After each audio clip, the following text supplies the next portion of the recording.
Again, I am Joel Crosskill.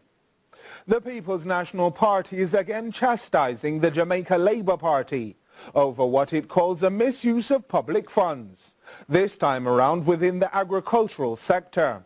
They are calling on the Andrew Holness-led administration to immediately address rising concerns within the sector with specific interest in the Farm Roads program. Robian Williams has the details in this report. Leader of the opposition, Dr. Peter Phillips, is criticizing the Jamaica Labour Party in light of a performance audit report of the Rural Agricultural Development Authority, RADA. The report, which was conducted in October by the Auditor General's Department, assessed RADA's management of the rehabilitation of farm roads over the period 2015 to 2016 and 2018 to 2019. 112 road rehabilitation contracts valued at $1.6 billion were reviewed, but RADA only accounted for 4 contracts valued at $90.8 million. Those breaches in and of themselves point to a serious pattern of misuse of public funds. Dr. Phillips notes that the heart of the scandal is that 2 government agencies, both RADA and the National Works Agency, were tasked with the same work to clear 1 kilometer per road. However, both entities received varying rates. Agency doing contracts at $10 million per kilometer. The other agency, $150,000 per kilometer, a difference of over 6,000%.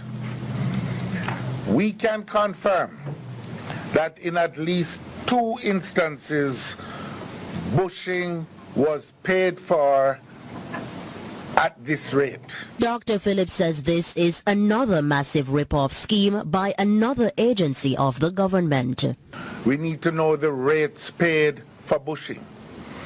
We need to know whether similar contracts were issued for other parishes and at what rates. They also need to confirm which parishes, if it was done in other parishes. He is suggesting that the Auditor General conducts a full financial report of RADA alongside a full investigation by MOCA. Prime Minister, at minimum, should relieve the ministers responsible, in this instance, Ministers Audley Shaw and J.C. Hutchinson, who have portfolio responsibilities for RADA, until these investigations are complete. Robian Williams for CVM Live. Meanwhile, RADA Chairman and Agriculture Specialist Nigel Myrie is rejecting as absurd, ridiculous and false the allegations made by PNP President Dr. Peter Phillips.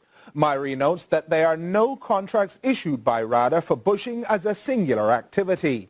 He is encouraging the opposition to share its information with the relevant authorities. We categorically refute any such allegation. The public should be aware that our total expenditure for RADA's road rehabilitation program between 2015 to 2018-19 is actually $1.724 billion cumulative. And this is for work done nationally, that is right across Jamaica from east to west. This has also been confirmed in the Auditor General reports of October 2019. The suggestion of $1.6 billion being spent in St. Thomas alone is ridiculous.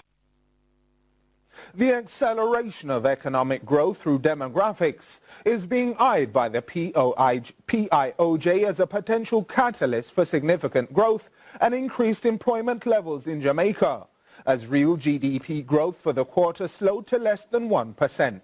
The details in this report. At the latest review of economic performance for the July to September 2019 quarter by the Planning Institute of Jamaica PIOJ, it was revealed that the economy grew by just 0.3% relative to the corresponding quarter in 2018. However, Director General of the PIOJ, Dr. Wayne Henry, seemed excited by the prospect of Jamaica reaping the rewards of a demographic dividend, the details of which he explained. Jamaica is at the point where the country has its largest working age population in modern history, with a 69.7% with 69.7% of the total population being in the age group 15 to 64 years. This creates a window of opportunity, often referred to as a demographic dividend. Dr. Henry details some of the potential benefits that could accrue as a result of a decrease in dependency, including the increase in the overall labor supply. Savings. As the dependency ratio falls, more resources can be allocated towards savings instead of consumption, which will facilitate investment and growth. 3. Human capital. Fewer dependents imply that society can increase resources towards strengthening education and health outcomes, which will contribute to the increased productivity of the labor force. The demographic dividend window is only expected to remain open for a short time as Jamaica's population ages. However, Dr. Henry suggests that swift action by policymakers could result in significant growth for the economy. To leverage the benefits associated with the demographic dividend, it will be necessary to 1. Reduce unemployment and informality to foster increased productivity, greater financial inclusion, and participation of underrepresented groups within the labor force, namely women, youth, the elderly, persons with disabilities. A historic sitting of Parliament saw 4 children addressing the House on the issue of violence. They made their call for the government and opposition to make ending violence against children a priority, citing that violence is destroying children who are often left traumatized and afraid to speak up. Khadija Thomas reports. 4 boldly standing in Parliament, representing the thousands of children impacted by violence. Their cry for the leaders of Jamaica to protect them. We are here today as advocates for a violence-free Jamaica. We love our country, but we hate the violence that is hurting the bodies, minds, and spirits of Jamaican children. Globally, approximately 1 billion children are exposed to violence and neglect. This is one of the reasons why these children are urging the government to treat violence against children as an urgent priority. Listen to us, please.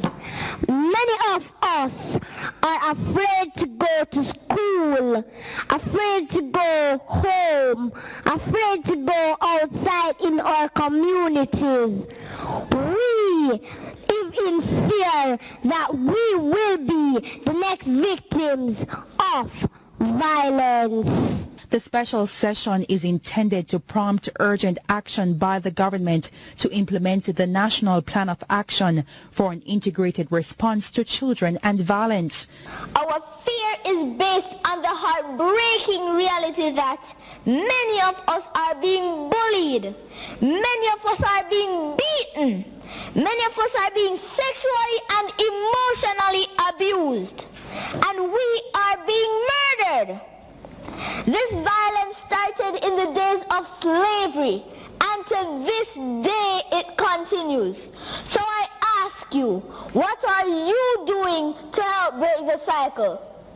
The children are calling on the government to act by instituting change and make Jamaica a safer place for them and their families.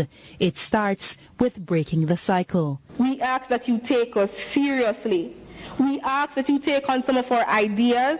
We ask that you make children a priority.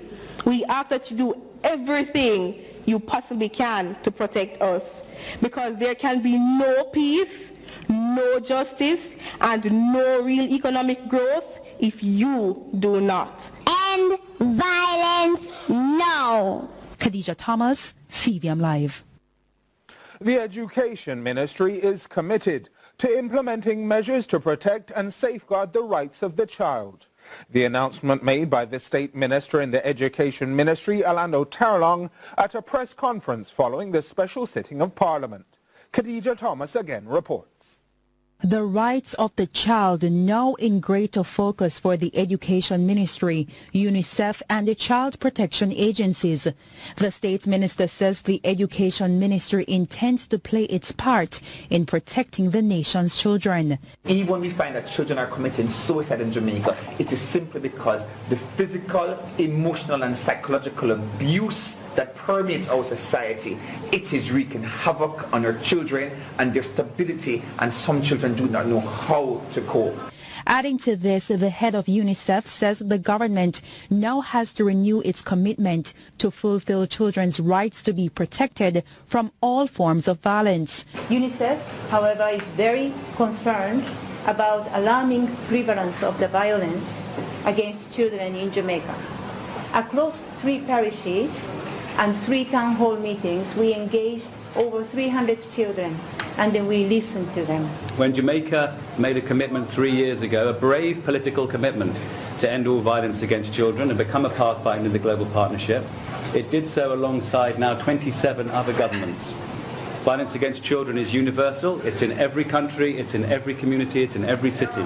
The children's advocate Diane Gordon Harrison adds that many children who have experienced violence have solutions to these issues.